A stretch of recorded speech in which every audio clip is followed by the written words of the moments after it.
സ്വാമി ശരണമയ്യപ്പ. ഒരു മണ്ഡല മകരവിളക്ക് കാലം കൂടി അവസാനിച്ചിരിക്കുകയാണ്. എല്ലാവർക്കും മുംബൈ മലയാളി യൂട്യൂബ് ചാനലിലേക്ക് സ്വാഗതം. സ്വാമി ശരണമയ്യപ്പ. ഞാൻ മകരവിളക്കിന്റെ മിക്കവാറും അത് തിരുവാഭരണം എഴുന്നള്ളിച്ചു കൊണ്ടുവരുന്ന ആ ഒരു വീഡിയോ തൊട്ട് നമ്മുടെ ചാനലിൽ കാണിച്ചു തന്നിട്ടുണ്ട്.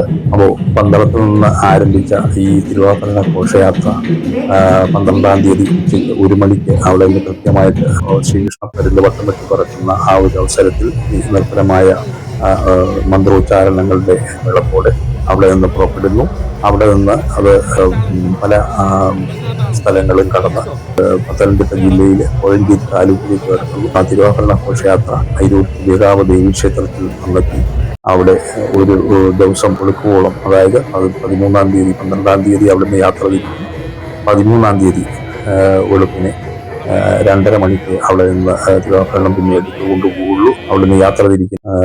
പമ്പാ നദി കുറുകെ കാട്ടുവഴികളിലൂടെ കടന്ന് വന്ന് വളരെ കൃത്യമായിട്ട് എല്ലാ വർഷവും ഇത് പതിവാണ്. ഇത് രാജപ്രതിനിധിയോടൊപ്പം അത് ചുമന്നുകൊണ്ടുവരുന്ന, ഇത് എടുത്തുകൊണ്ടുവരുവാനുള്ള സൗഭാഗ്യം അല്ലെങ്കിൽ പരമ്പരാഗതമായി കുളത്തിനാൽ നാസരൻ പിള്ള എന്ന അദ്ദേഹത്തിനാണ്. അദ്ദേഹത്തിന് പ്രായാധിക്യം കാരണം അദ്ദേഹത്തിന്റെ മകന് ആണ് അത് ചുമന്നുകൊണ്ട് വരുന്നത്. അത് വളരെ നിർഭരമായ ഒരു കാഴ്ചയാണത്.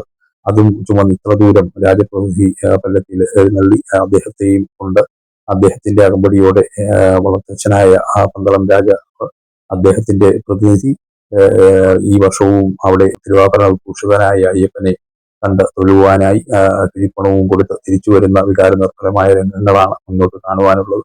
അത് കഴിഞ്ഞ് അവര് തിരികെ എത്തുന്ന, അത് എല്ലാം കഴിഞ്ഞ് ഭക്തജനങ്ങൾക്ക് തിരുവാഭരണ സംക്രാന്തി, മകരസംക്രാന്തി ദിവസം മകരനക്ഷത്രവും മകരവിളക്കും കണ്ട് തൊഴുത് ഭക്തജനങ്ങൾക്ക് വീണ്ടും അവസരങ്ങൾ തിരുവാഭരണ ഭൂഷിതനായ അയ്യപ്പനെ കാണുവാൻ അവസരമുണ്ടാകുകയാണ്. അതിനുശേഷമാണ് അയ്യപ്പനെ ഒരു നോക്ക് ശരിക്കും കണ്ട് വളർത്തച്ഛനായ പന്തളത്ത് രാജാവിന്റെ പ്രതിനിധി അവിടെ മാത്രം നിന്ന് തൊഴുത് വികാരനിർഭരമായ രംഗങ്ങൾ. അതിനുശേഷം അവിടെ നിന്ന് തൊഴുത് ഇറങ്ങുന്ന പന്തളം രാജപ്രതിനിധി ഓരോ പടികളും ചവിട്ടി ഇറങ്ങുന്നതിന് മുമ്പ് കിഴിപ്പണവും ഒക്കെ കൊടുത്ത് അടുത്ത ഒരു മകരവിളക്ക് മകരസംക്രാന്തി മകരവിളക്ക് സമയം വരെ ഉള്ള പണമായി സങ്കല്പിച്ചുകൊണ്ട് അത് കൊടുത്തുകൊണ്ട് പടിയിറങ്ങുന്നു. എല്ലാവരെയും അനുഗ്രഹിച്ച് തിരിച്ചിറങ്ങുന്നു. അങ്ങനെ ആ ഒരു വികാരനിർഭരമായ ചടങ്ങ് ഈ വർഷവും പര്യവസാനിച്ചിരിക്കുകയാണ്.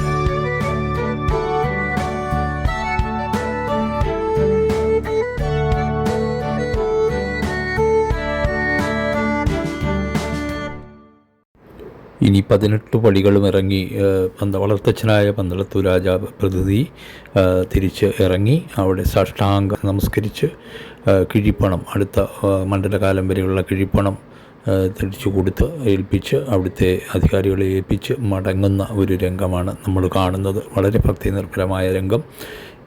ഇത് അനുഭവത്തിലൂടെ മാത്രമേ നമുക്ക് മനസ്സിലാവുള്ളൂ. അവിടെ എത്തിച്ചേരുവാൻ ഭാഗ്യം ലഭിച്ച എല്ലാ ഭക്തജനങ്ങൾക്കും ദൈവത്തിൻ്റെ അനുഗ്രഹം ഉണ്ടാകട്ടെ, അയ്യപ്പൻ്റെ അനുഗ്രഹം ഉണ്ടാകട്ടെ. ഈ വീഡിയോ കണ്ട് ആസ്വദിക്കുന്ന എല്ലാ ഭക്തജനങ്ങൾക്കും സാക്ഷാൽ കലിയുഗവരതനായ അയ്യപ്പൻ സ്വാമിയുടെ അനുഗ്രഹങ്ങൾ ഉണ്ടാകട്ടെ. അടുത്ത മണ്ഡല മകരവിളക്ക് കാലം വരേക്കും കാണുവാൻ, ദർശിക്കുവാൻ, തിരിച്ചെത്തുവാൻ പന്തളത്ത് രാജപ്രതിനിധിക്ക് സാധ്യമാകുകയുള്ളൂ. തിരിച്ച് പല്ലക്കിൽ തിരുവാഭരണ പെട്ടികളുമായി അതിൻ്റെ എല്ലാ അംഗവടികളുമൊക്കെയായി തിരികെ പന്തളം കൊട്ടാരത്തിലേക്ക്, വലിയ കോയിക്കൽ കൊട്ടാരത്തിലേക്ക് യാത്രയാവുകയാണ്. അദ്ദേഹം എല്ലാവരോടും യാത്ര ചോദിക്കുന്നു. ഇതാണ് ഈ ചടങ്ങ് ഇവിടെ അവസാനിക്കുകയാണ്. അടുത്ത മകരവിളക്ക് കാലത്തേക്ക് കരുതി വയ്ക്കുവാനുള്ള കിഴിപ്പണം കൊടുത്ത് അദ്ദേഹം യാത്രയാകുന്നു. ഈ വർഷത്തെ മണ്ഡല മകരവിളക്ക് കാലം ഭംഗിയായി നടക്കുവാൻ സാധിച്ചതിലും ഭഗവാന്റെ അനുഗ്രഹം ഉണ്ടായതിലും വളരെയധികം നമ്മൾ ധന്യരാണ്.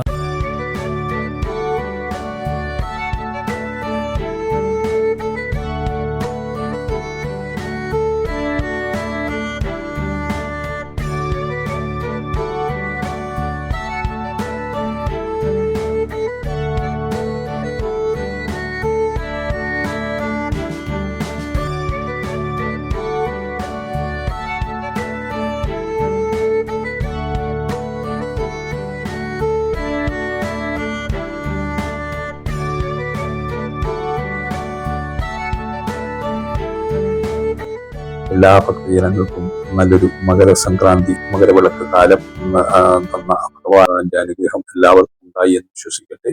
അടുത്ത മണ്ഡലകാല മകരവിളക്ക് സമയങ്ങൾക്കായി കാത്തിരുന്നുകൊണ്ട് സ്വാമി ശരണമയ്യപ്പ.